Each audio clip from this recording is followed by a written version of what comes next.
দৈনিক আমার দেশ পত্রিকার সম্পাদক মাহমুদুর রহমান বলেছেন, ৭১ সালের পর থেকে বাংলাদেশে গণমাধ্যম ভারতীয় সম্প্রসারণবাদীদের দখলে চলে গেছে।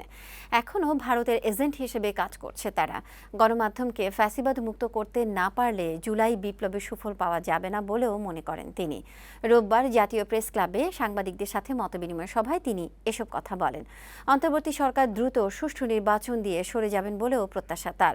সংস্কার কমিশনে কয়েকজনের নিয়োগ নিয়েও প্রশ্ন তোলেন মাহমুদুর রহমান।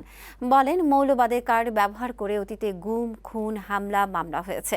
ছাত্রলীগকে ৭ দিনের মধ্যে নিষিদ্ধ ঘোষণা, বঙ্গবন্ধু এভিনিউর নাম পরিবর্তন সহ ৭ দফা দাবিও অন্তর্বর্তী সরকারের কাছে তুলে ধরেন তিনি।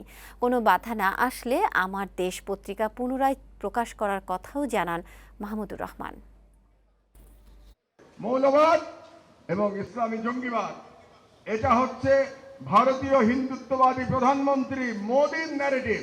সেই মোদির ন্যারেটিভ বাংলাদেশে ফেরি করেছে যে মিডিয়াগুলো, সেই মিডিয়াগুলো এখনো কিন্তু তাদের ক্ষমতা নিয়ে টিকে আছে।